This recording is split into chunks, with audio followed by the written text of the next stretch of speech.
Sobat Maestro, sesaat lagi kita akan bersama-sama mengikuti program Hidup Sehat Pilihan Kita. Selamat mendengarkan. Membuat wajah berseri, diet yang seimbang, tubuh terlihat indah, udara yang bersih, jadikan hidup semangat, pengendalian diri, itu pemenang sejati. Hidup sehat, anugerah Tuhan. Hidup sehat, sangat berharga. 10 hukum kesehatan. Dan ini adalah tanda-tanda dehidrasi yang sudah ditentukan, dibagi menjadi 2 kelompok, dehidrasi ringan atau sedang, dan juga dehidrasi berat.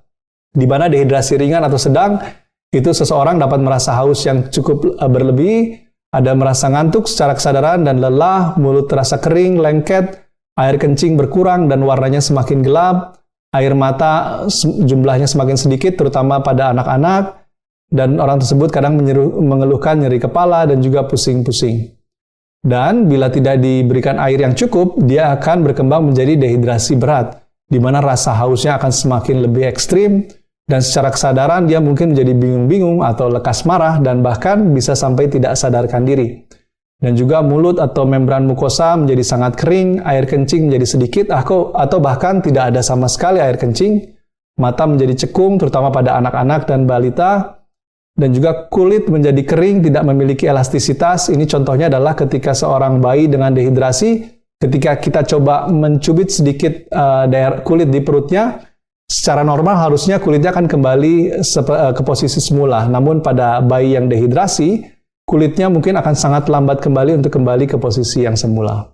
Dan apabila kekurangan cairannya cukup besar, akan mengakibatkan tekanan darah yang turun atau hipotensi, dan denyut jantung semakin cepat, dan paling berat mungkin menjadi tidak sadar atau penurunan kesadaran.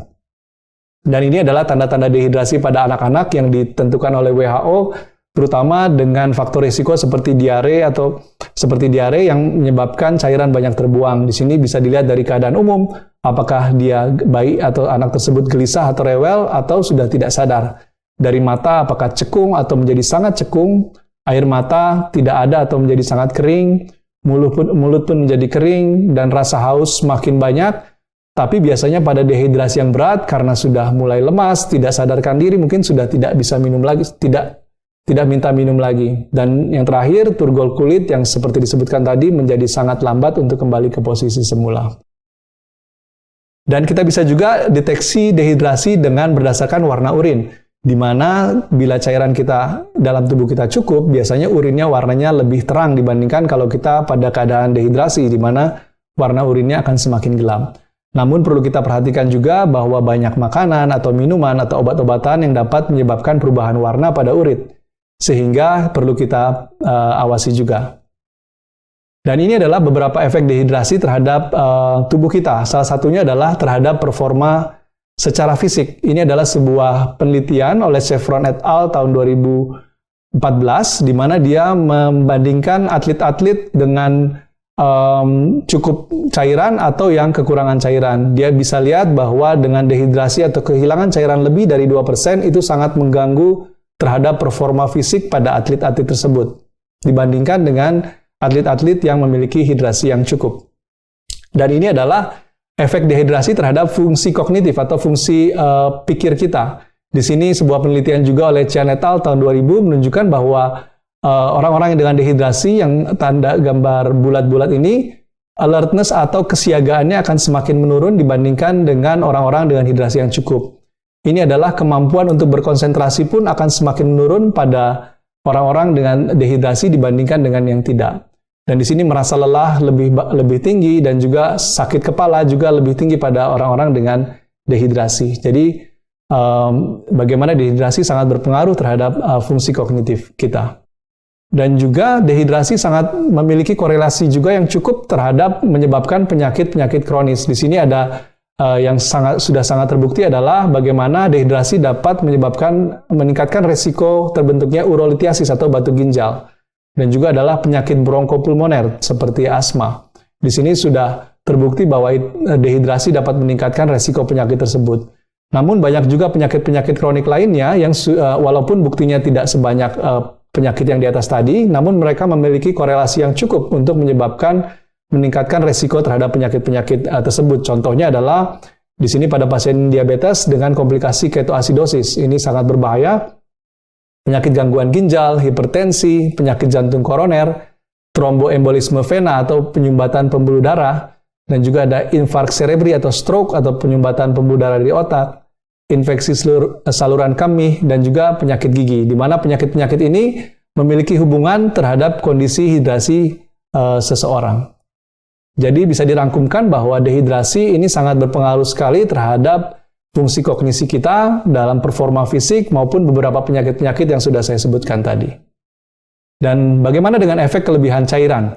Secara umum, tubuh masih dapat mengkompensasi kelebihan cairan dalam tubuh dengan mekanisme homeostasis yang sudah saya jelaskan tadi. Namun, perlu kita awasi lebih ketat pada pasien-pasien dengan gagal jantung atau sirosis, di mana secara umum mereka sudah memiliki keadaan berlebih cairan, sehingga kelebihan cairan lagi dapat menyebabkan komplikasi yang tidak kita inginkan. Namun ada juga sebuah kondisi di mana seseorang minum air dalam jumlah yang sangat banyak sekali atau berlebih. Dan kondisi ini biasa secara umum kita dengar sebagai keracunan air. Sebagai sebuah contoh, saya coba ceritakan suatu keadaan di tahun 2007, tepatnya tanggal 12 Januari tahun 2007, di sebuah stasiun radio di Amerika, mereka mengadakan sebuah kontes untuk minum air sebanyak-banyaknya tanpa buang air kecil, untuk mendapatkan hadiah video game Wii Video Game, di mana mereka mempunyai tagline yang sangat bagus, Hold Your Wii for Wii, di mana seorang wanita berusia 28 tahun bernama Jennifer Strange, dia minum sebanyak 2 galon air, kurang lebih 7,6 liter air, dan menahan kencing.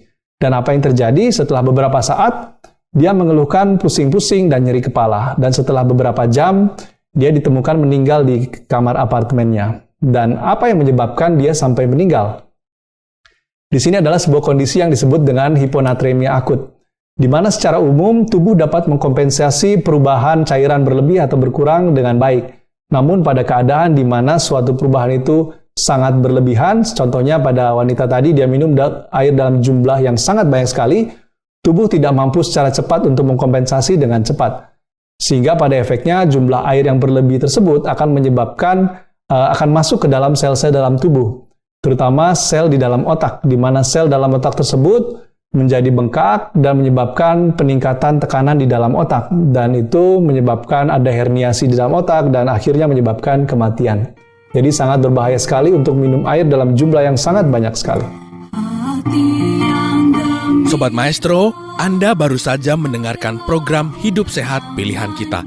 Terima kasih atas kebersamaan Anda. Istirahat yang cukup membuat wajah berseri, diet yang seimbang, tubuh terlihat indah, udara yang bersih, jadikan hidup semangat,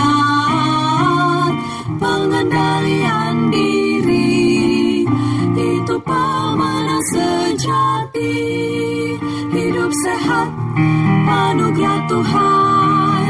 Hidup sehat, sangat berharga. 10 hukum kesehatan. Hidup sehat.